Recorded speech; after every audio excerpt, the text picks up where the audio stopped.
In this video, I'm going to go over section 1.5 from your textbook, which is called Analyzing Arguments. I'm going to go over a really tough example using a truth table in this section, but none of the problems on your homework are this difficult. And then at the very end, I'll go over a problem from the homework just to kind of show you what those problems will look like. So once again, we're back talking about valid arguments and truth tables. So when someone makes a sequence of statements and draws a conclusion from them, that person is presenting an argument. And we know that an argument consists of two components. You have the initial statements, which we called premises, and then you have the final statement, which we called a conclusion. And we know that the argument is valid if the conclusion of the argument is guaranteed at all times. So if there's no case or no instance that you can come up with where this argument is not guaranteed, then you know that it's valid. And once again, we're going to revisit Aristotle's famous syllogism, which said our major premise was that all men are mortal. Socrates is a man, that's our minor premise, and then our conclusion is therefore Socrates is mortal. This is an example of a valid conclusion. And we also pointed out back in section 1.1, I think, or 1.3, somewhere around there, that the term valid doesn't necessarily mean that all the statements are true. All it means is that the conclusion was reached via a proper deductive process. So that means that you have to assume that those premises that they're giving you are true. Even if you don't agree with them, even if you think that they're false, even if it's blatantly obvious that they're false. For our purposes here, we have to assume that those premises that they give us, these parts right here, you have to assume that those are true. And then you determine whether the conclusion is valid or not. So here's the second argument, and this is a great example where you have a premise that is very obviously not true, but we have to assume that it's true for the purpose of this problem or the purpose of figuring out if this is a valid conclusion or not. Our major premise here is all doctors are men. Now we know that this is not true, of course, but for the purposes of this argument, we're going to have to assume that that's true. All right, so all doctors are men. My mother is a doctor. Therefore, my mother is a man. So you have to figure out, does this statement here, does our conclusion follow from these two premises? All doctors are men. All right, so you could make a little Venn diagram. Excuse me.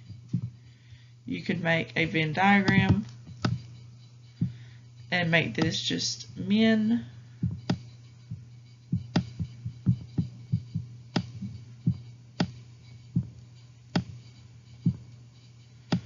All right, and inside of this, you would have the circle of doctors.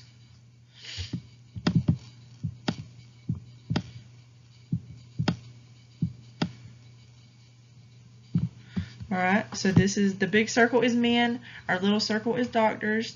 Then my second premise says my mother is a doctor, so that means my mother is a member of this little set in here, so we'll just draw maybe a little star to represent that she's in that circle. And so the conclusion is therefore my mother is a man. All right, so that follows because here's my mother, this little purple star here, and she's inside of the big circle, which is men. So yes, this is a valid conclusion. So even though that was false, it's still considered a valid conclusion. Now most of the time, excuse me, sorry for the loud noise, most of the time you'll be able to just use Venn diagrams or just plain old common sense to determine if to determine if an argument is valid or invalid. And this is what you'll use on all the homework. You'll just be able to draw a little Venn diagram, or you'll just be able to use your common sense and your reasoning to figure out if the argument is valid or invalid. But I'm going to show you a complicated argument, and we're going to use a truth table to analyze this argument. So here's that complicated example I was telling you about. It says determine whether the following argument is valid. And here's our two premises. And then we have our conclusion. Our major premise is If he is illiterate, he cannot fill out an application. Premise number 2 is, or our minor premise, is he can fill out an application. And then our conclusion is he is not illiterate. And it says use the symbols below to represent each different component in the statements. So P is the statement he is illiterate. Q is the statement he can fill out the application. All right, so what we're going to do is we're going to rewrite these 3 statements, or these initial statements, and then our conclusion. We're going to rewrite those using P and Q. All right. So in the first statement here, our major premise, if he is illiterate, then he cannot fill out an application. So that is going to be a conditional. It's going to have the little arrow in there. All right, so this here we have P implies not Q. So if you don't see how I got that, you might want to take a second, pause the video, and look at this statement and compare it to P and Q. So if he is illiterate, then he cannot fill out an application. So cannot fill out an application, that would be not Q. So that's where the not Q part comes in. All right, so then for our minor premise, he can fill out an application. That's just Q. And then our conclusion, he is not illiterate. That is not P. The reason that you do this is this helps inform you of how you're going to have to label the columns of your truth table. So let's look at that next. All right, so here's the columns of our truth table. You can see I have my major premise here. Let's see if I draw the arrows for you. This is my major premise, P implies not Q. Here's my minor premise, which we said was just Q. And then we have premise 1 and premise 2. You always have to do this column. And then our conclusion we said was not P. So you're trying to figure out, does 1 and 2, premise 1 and premise 2, does that imply the conclusion? Now, this first little column here that I'm writing in green right here, I'm just putting this one in because I know I'm going to have to use it right here. I know I'm going to have to use not Q right here. So I just want to have that column filled out before I go to premise 1. Okay. These columns here, let's see, that's 5 columns. You will have to have that in every truth table that you do if you are planning on using this for a more complex argument. Now, like I said before, for the homework problems, you don't need to do this. The homework problems are much more simple and they don't require this much work. All of them you can probably answer those just using common sense. But if you are using this for a more complex argument, if you're using the method of truth tables, then this is how you would always include these 5 columns in your truth table. Now here I'm just filling in the column Q. We've done this several times before in section 1.3.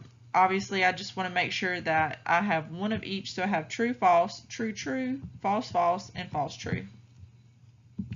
My next column is not Q, so I'm just going to do the opposite of Q. So that's T for the first one because that's an F here. Alright, so I'm just doing the opposite of everything in that Q column. And then we have F, B, F. So I'm just doing the opposite of whatever is in the Q column. Alright, now we have to use some of the things that we learned back in section 1.3. So we're filling out this 4th column which says premise 1, P implies not Q. So remember, for implications or conditionals, remember those 2 words mean the same thing. The rule is that it's going to be true. Now here we're going to have to start using some of the things that we learned in section 1.3, some of those rules that we learned. And we're going to have to do that to fill out this 4th column which says premise 1. Now premise 1 is an implication. It says P implies not Q. P implies not Q. So I'm just going to cover up the Q column because we don't need that right now. So we're just looking at P and not Q. And remember, the rule for implications is it's going to be true unless you have TF. So let's look here and see, there we have a TF. So we know that one's going to be false. Everything else is going to be true. If this sounds brand new to you, you're probably going to want to pause the video and go back to section 1.3 and just review those rules. But this is the rule for implications. It's true unless you have a TF.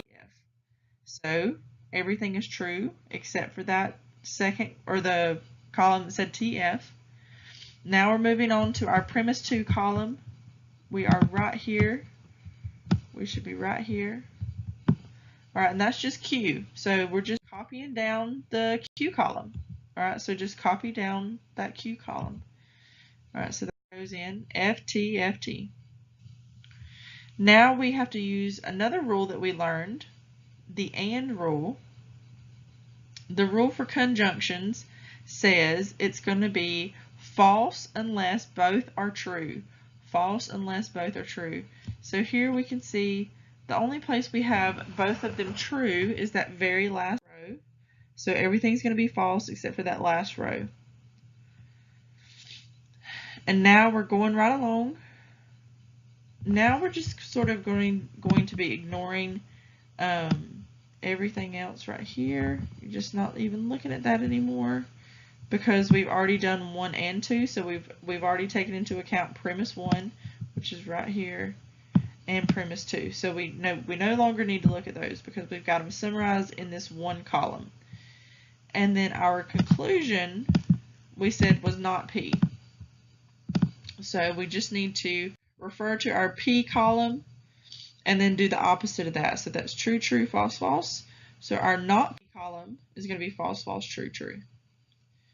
All right, now we're just looking at the last 2 columns that we filled out. Let me just put a circle around the ones that we're supposed to be looking at. We're looking at these 2 columns right here.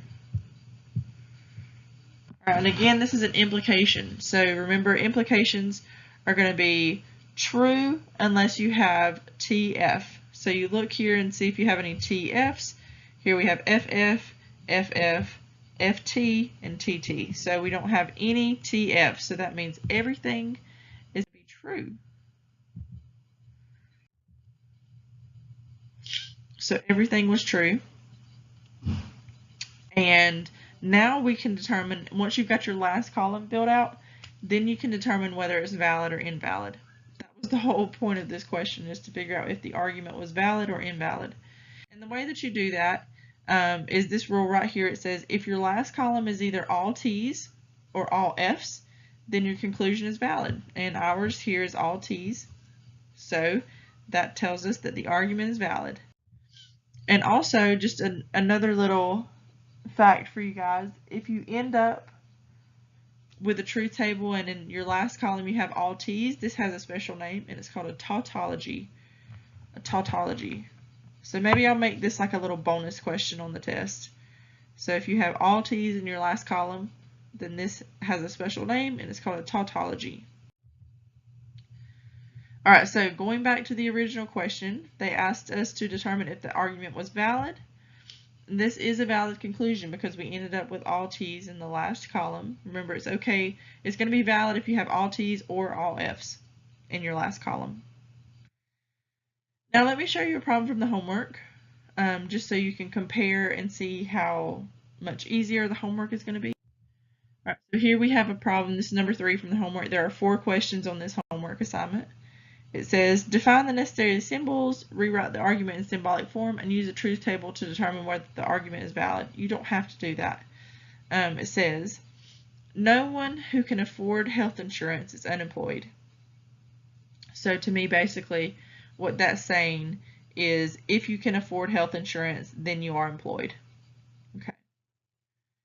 Then our second argument, or our second statement says, all politicians can afford health insurance. Okay, so once again, premise number 1, if you can afford health insurance, then you are employed. And then it tells us that politicians can afford health insurance, which would tell me that politicians must be employed. And our conclusion says no politician is unemployed. So yes, that would be a valid argument. So like I said, most of these you can just use your common sense on.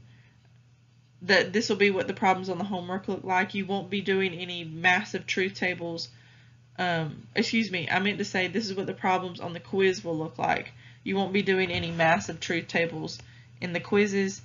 So this is kind of the examples that you might want to refer to when you are preparing for the quiz number 2.